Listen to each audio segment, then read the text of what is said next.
ಒಂದು ವೇಳೆ ಅವಳು ಬರೋ ಪ್ರಯತ್ನ ಮಾಡಿದರೆ ಅವಳಿಗೆ ನೀನು ಎಚ್ಚರಿಕೆ ಕೊಟ್ಟರೆ ಸಾಕು. ಶತ್ರುಘ್ನ, ಒಂದು ವೇಳೆ ಅವಳು ಒಳಗೆ ಬಂದರೆ ನೀನು ಯಾವತ್ತೂ ಪೂರ್ಣಾಹುತಿಯನ್ನು ನೀಡೋಕ್ಕಾಗೋದಿಲ್ಲ.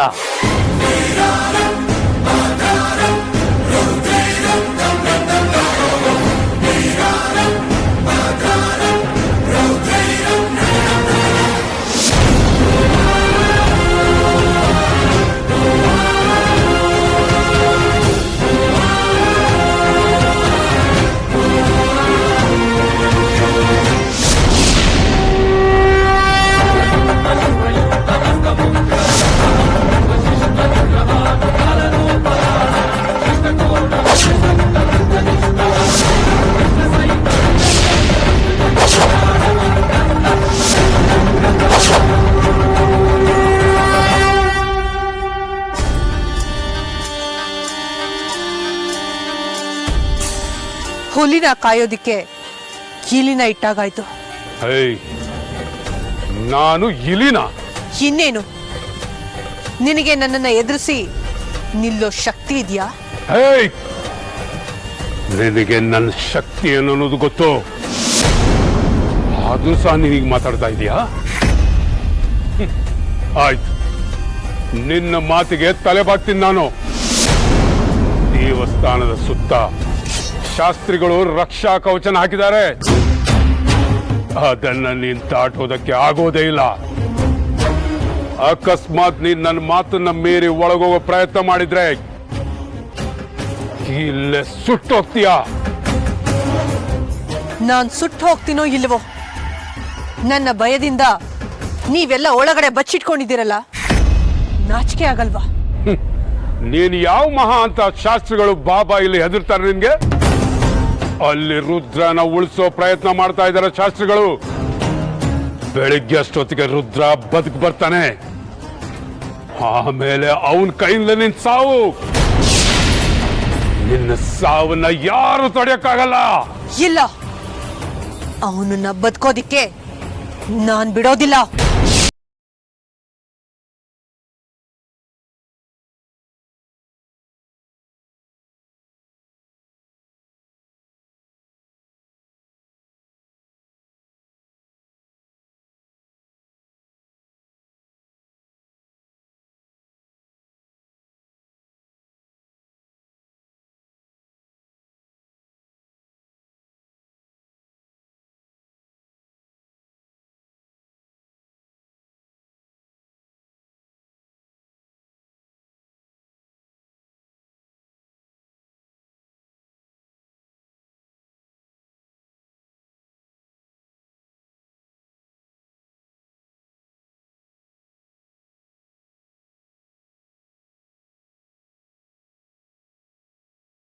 ನಾನೀಗ ಬೇರೆ ಏನಾದ್ರೂ ಉಪಾಯ ಮಾಡಿ ಒಳಗಡೆ ಹೋಗ್ಬೇಕು.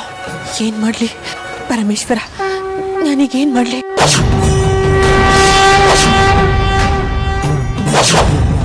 ಹೌದು, ಅದೇ ಸರಿ. ನಾನೀಗ ನನ್ನ ಶಕ್ತಿನ ಬಳಸ್ಕೊಂಡು ನನ್ನ ಪ್ರತಿರೂಪಗಳನ್ನ ನಿರ್ಮಿಸ್ತೇನೆ. ಈ ದಿಗ್ಬಂಧನ, ಈ ರಕ್ಷಾ ಕವಚ ನನ್ನನ್ನ ತಡಿಬಹುದು, ಆದ್ರೆ ನನ್ನ ಪ್ರತಿರೂಪಗಳನ್ನ ತಡೆಯೋದಕ್ಕಾಗೋದಿಲ್ಲ.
ಕೊಡ್ತೀನಿ.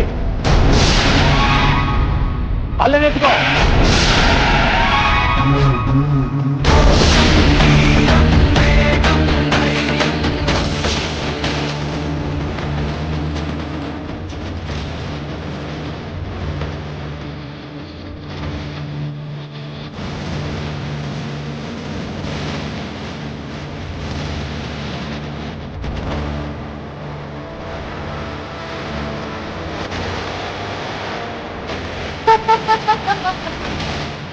ಯಾಕೆ ನಗ್ತಾ ಇದೀಯಾ? ನಿಮ್ಮ ಸ್ಥಿತಿನ ನೋಡ್ತಾ ಇದ್ರೆ ನಗು ಬರ್ತಾ ಇದೆ.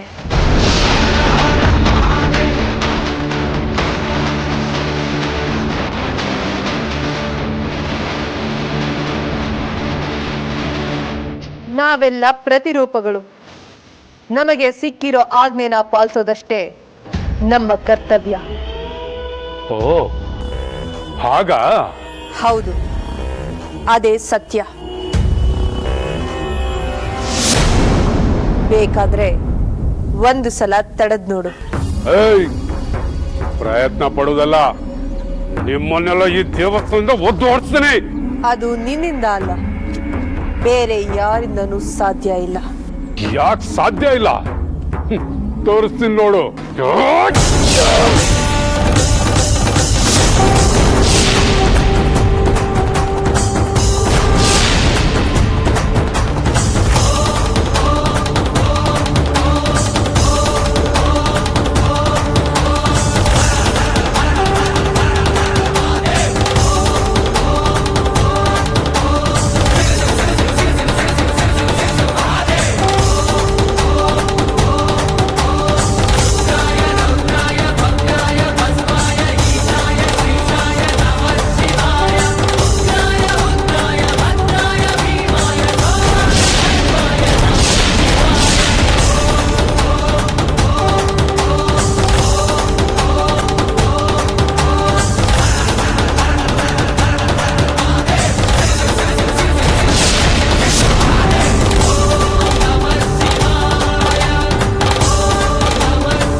ಶಾಸ್ತ್ರಿಗಳೇ, ಅವರು ಋತುವಿನ ಕಡೆ ಹೋಗ್ತಾ ಇದ್ದಾರೆ. ಏನಾದ್ರು ಅನಾಹುತ ಆಗೋಕ್ ಮುಂಚೆ ನನ್ನ ಮಗನ್ನ ಕಾಪಾಡಿ. ರುದ್ರನ್ನ ಪ್ರತಿರೂಪಗಳು ತಲುಪಕ್ ಮುಂಚೆ ನಾವಿದಕ್ಕೇನಾದ್ರು ಪರಿಹಾರ ಕಂಡುಹಿಡಿಬೇಕು. ಪ್ರತಿರೂಪಗಳನ್ನ ತಡೆಯೋದಿಕ್ಕೆ ಯಾವ ಪರಿಹಾರನೂ ಇಲ್ಲ.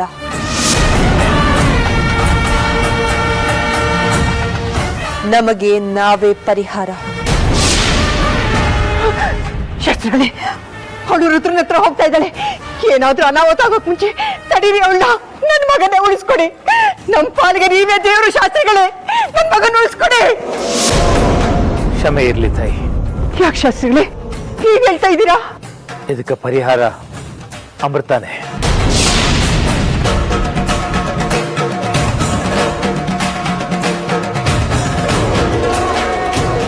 ಶಾಸ್ತ್ರಿಗಳೇ, ಅಮೃತನ್ನ ತಡಿತಲಿದ್ರೆ ಆಗೋದಿಲ್ವಾ? ಇದರಲ್ಲಿ ನಿಜವಾದ ಅಮೃತ ಯಾರು?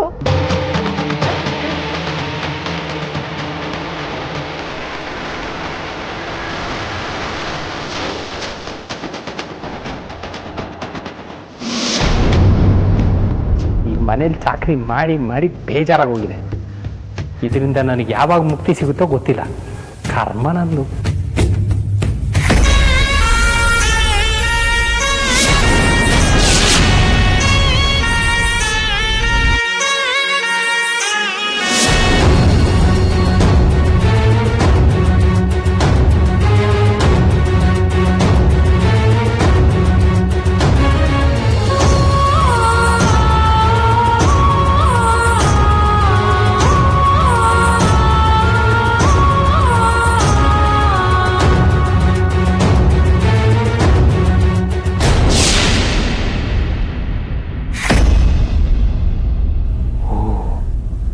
ನಾಗಿಣಿಗೆ ಪ್ರಜ್ಞೆ ಬಂತು ಅನ್ಸುತ್ತೆ. ನಾನು ಹೋಗಿ ಅವಳ ಹತ್ರ ವರ ಕೇಳ್ಬಿಡ್ತೀನಿ.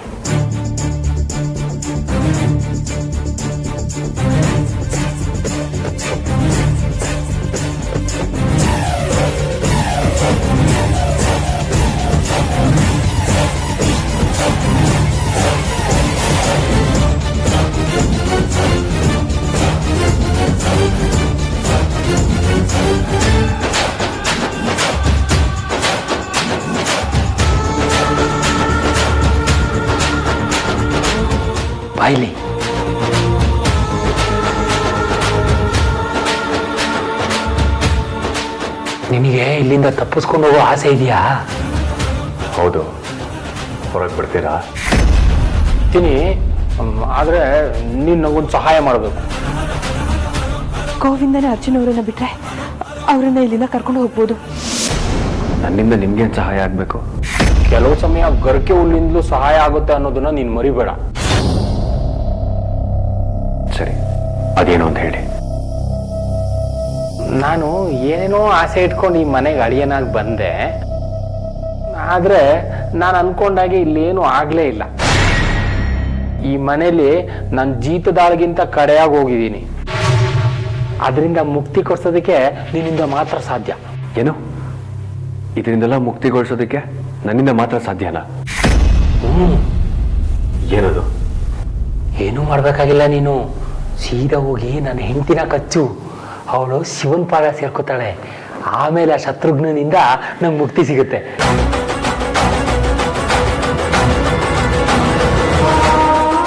ಎಲ್ರೂ ತರ ನೀವು ನನ್ನ ತಪ್ಪು ತಿಳ್ಕೊಂಡಿದ್ದೀರಾ. ನಾನು ನಾಗನೂ ಅಲ್ಲ, ನನಗೆ ಯಾವ ಶಕ್ತಿಗಳೂ ಇಲ್ಲ. ಎಲ್ರಿಗೂ ಹೇಳಿ ಸುಳ್ಳುನ್ನೇ ನನಗೂ ಹೇಳ್ತಾ ಇದೆಯಾ? ನಿನ್ಗೆ ಯಾವ ಸಹಾಯನೂ ಮಾಡಲ್ಲ ನಾನು. ಹೋಗು.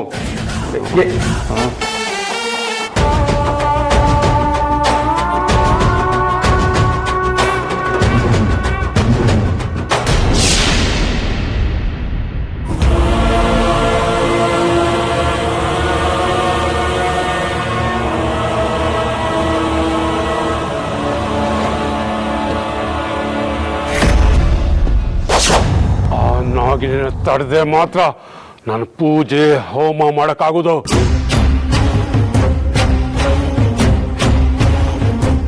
ಜೈ ಮಹಾಕಾಲ.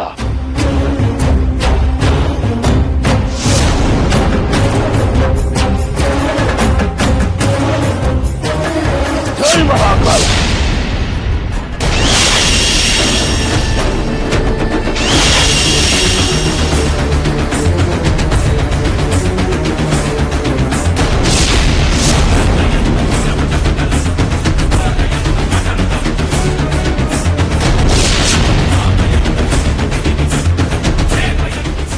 ನಿಮ್ಮ ಎಲ್ಲ ಶಕ್ತಿಗಳು ಕ್ಷಣಿಕ.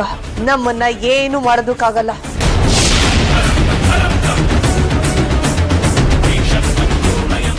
ಅಮೃತ,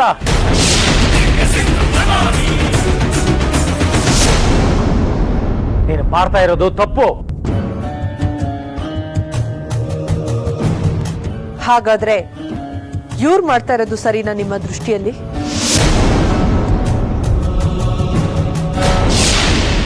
ನೋಡು, ಪ್ರತಿಯೊಬ್ಬರಿಗೂ ಒಂದು ವಿಷಯಗಳಿಗೆ ಅನ್ನೋದಿರುತ್ತೆ. ಅಂಥ ಸಂದರ್ಭದಲ್ಲಿ ಪ್ರತಿಯೊಬ್ಬ ಮನುಷ್ಯನು ತಪ್ಪು ಮಾಡ್ತಾನೆ. ಹಾಗೆ ಇವರು ತಪ್ಪು ಮಾಡಿದ್ದಾರೆ. ಅಪರಾಧಿಗಳನ್ನ ತುಂಬಾ ಚೆನ್ನಾಗಿ ಸಮರ್ಥನೆ ಮಾಡ್ಕೋತಾ ಇದ್ದೀರಾ ನೀವು. ಸರಿ, ಆಯ್ತು.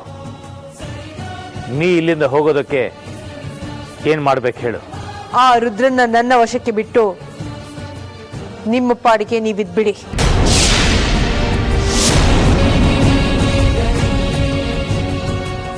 ಅದು ಸಾಧ್ಯ ಇಲ್ಲ. ಅಪ್ಪಿ ತಪ್ಪಿ ಇಲ್ಲಿ ಮೈಲಿಗೆ ಆದ್ರೆ ನಾನಿಲ್ಲಿ ಪೂಜೆ ಮಾಡೋದಕ್ಕಾಗೋದಿಲ್ಲ.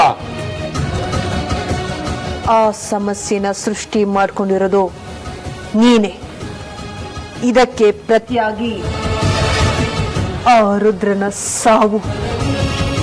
ಅಮೃತ, ನೀನು ರುದ್ರನ ಕೊಲ್ಲೋದ್ರಿಂದ ಯಾವ ಪ್ರಯೋಜನವೂ ಇಲ್ಲ. ಯಾಕೆಂದ್ರೆ ಈಗ ಅವನ ಹತ್ರ ನಾಗಮಣಿ ಇಲ್ಲ. ಅವನು ಸತ್ರೆ ನಮ್ಮ ತಂದೆ ತಾಯಿ ಆತ್ಮಕ್ಕೆ ಶಾಂತಿ ಸಿಗತ್ತೆ. ಇಷ್ಟಕ್ಕೆಲ್ಲ ಮೂಲ ಕಾರಣ ಆಗಿರೋ ಆ ದುರಾತ್ಮನ್ನ ಸಂಹಾರ ಮಾಡಿದ ಸಮಾಧಾನ ನಮಗ್ ಸಿಗತ್ತೆ. ನಿನ್ಗೆ ಶಾಂತಿ ಸಮಾಧಾನ ಬೇಕು ತಾನೆ? ಅದನ್ನ ನಾನು ನಿನ್ ಕೊಡ್ತೀನಿ.